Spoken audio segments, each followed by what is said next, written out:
Hello दोस्तों, मेरे भाई मुझे बचपन से ही बहुत प्यार करते थे और मैं भी उनके बहुत करीब थी। मैं अम्मी अबू से भी ज्यादा उनसे लगाव रखती थी। आहिस्ता आहिस्ता मैं बड़ी होती गई और हमारी दोस्ती और भी गहरी होती चली गई। मेरा नाम कोमल है और मैं 19 साल की हूँ। मैंने अभी 12वीं जमात पास की है। मुझे पढ़ने का बहुत शौक था, लेकिन मेरे अबू मेरी पढ़ाई के खिलाफ थे। मैंने उम्मी और भाई से कहा कि मैं आगे पढ़ना चाहती हूँ।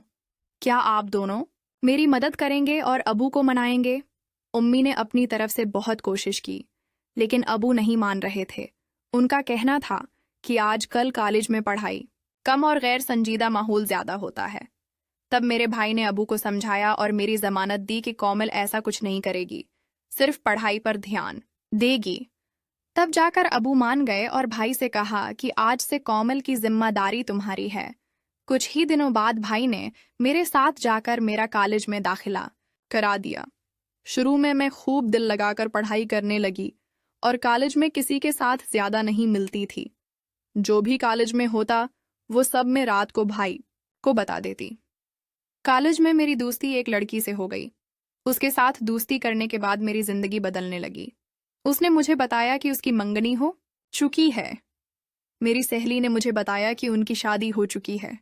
इसके बाद मैं अपनी सहेली से वो सब कुछ पूछने की कोशिश करने लगी जो शायद मुझे उस उम्र में पूछना ठीक नहीं था। मुझे भी इन बातों में दिलचस्पी होने लगी। मेरे किसी लड़के से दोस्ती नहीं थी, इसलिए जब भी मैं ऐसी बातें सोचती तो मेरे दिमाग में भाई की तस्वीर आ जाती। लेकिन भाई का रवैया और उनकी बातें मेरी सोच को मजीद परेशान करते थे। एक दिन जब भाई दफ्तर से घर वापस आए तो आकर बैठ गए और भाई ने मुझे गौर से देखा और फिर मुस्कुरा पड़े। उन्होंने सरगोशी वाले अंदाज में कहा, देखो कोमल, ऐसी बातें अबू के सामने मत करना, वरना तुम्हारा तो बड़ा हाल होगा ही। साथ में मुझे भी घर से निकाल देंगे। उसके बाद भाई अपने कमरे में चले गए और मैं पढ़ाई करने लगी। जैसे जैसे रात करीब आ रही थी, मेरे दिल में भी हलचल हो रही थी। जब मैं कमरे में गई तो भाई लड़कियों की मैगजीन देख रहे थे। मुझे देखते ही वो मुस्कुराने लगे और उन्होंने वो मैगजीन छिपा दी। मैंने वीडियोस देखनी शुरू की। वीडियोस देखते ही मुझे अपने अंदर एक अजीब सी तब्दीली महसूस होने लगी। लेकिन मैंने अभी कुछ ही वीडियोस देखी थी कि अचानक अबू मेरे कमरे में आ गए।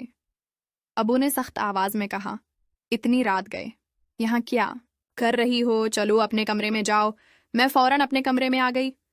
अगले दिन कॉलेज से लौटने के बाद मैं बेताबी से रात का इंतजार करने लगी। ऐसी लम्हे मेरे मोबाइल पर एक नए नंबर से मैसेज आया।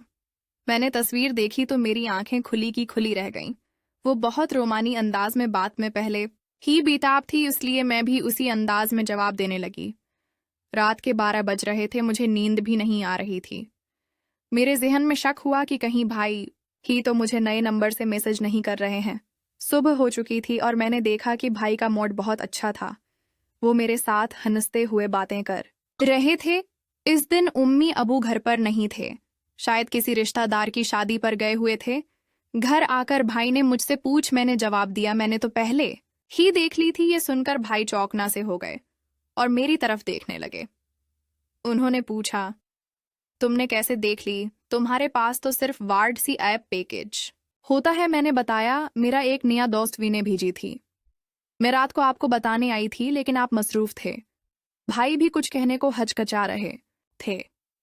तभी मैंने मोबाइल उठा लिया और खुद ही उस नंबर पर मैसेज करने लगी। लेकिन भाई ने मेरा मोबाइल अपने पास रख लिया। मैंने जल्दी जल्दी खाना खाया और भाई से कहा, अब तो मेरा मोबाइल वापस कर दें। भाई ने कहा, दे दूंगा, लेकिन पहले तुम बर्तन समटकर मेरे कमरों में आ जाओ। मैं खुश हो गई कि शायद गुस्से में आकर आज भाई मेरी ख्वाहिश पूरी करेंगे। मैंने जल्दी से बर्तन समटे और कॉलेज का काम भी खत्म किया। रात के 11 बज चुके थे जब मैं भाई के कमरे में गई और उनसे कहा, अब मेरा मोबाइल वापस कर दो, मुझे इस दोस्त से बात करनी है। भाई ने कहा, मेरे सिर में बहुत तेज दर्द हो रहा है, जाओ पहले मेरे लिए एक अच्छी सी चाय बनाकर लाओ। मैं चुपचाप उनकी तरफ देखने लगी। भाई ने मेरे कंधे पर हाथ रखा और नरमी से कहा, कोमल, तुम्हारी हिफाजत मेरी जिम्मेदारी है। ये जो तुम उन वीडियोस और उन मैसेज में पढ़ रही हो, ये तुम्हारे मुस्तकबल के लिए अच्छा नहीं है। मैंने हैरत से उनकी तरफ देखा। भाई ने जारी रखा, तुम्हें लगता है मैं तुम्हें पाबंद कर रहा हूँ, लेकिन हकीकत में मैं तुम्हें महफूज रखना चाहता हूँ। तुम अभी बहुत कुछ सीखना हो। जिंदगी सिर्फ यही वीडियोस और मैसेजेस नहीं है। उनकी बातों ने मेरे दिल को छू लिया। मैंने सोचा, शायद भाई सही कह रहे हैं। भाई ने मुस्कुराते हुए कहा, चलो तुम चाय बना दो और फिर हम तुम्हारी पढ़ाई के बारे में बात करते हैं, तुम्हारी मुस्तकबल की मंसूबा बंदी के बारे में। इस रात मैंने महसूस किया कि भाई का प्यार और ख्याल रखना ही दरअसल मेरी सबसे बड़ी हिफाजत है। मैंने फैसला किया कि अब मैं अपनी पढ़ाई पर ज्यादा तवज्जो दूंगी और इन चीजों से दूर रहूंगी जो मेरे मुस्तकबल के लिए नुकसानदा हो सकती हैं। दोस्तों, बाद औकात हमारे बड़ों की सख्ती दरअसल हमारी भलाई के लिए होती है। अपना ख्याल रखिएगा और मिलते हैं अगली कहानी के साथ।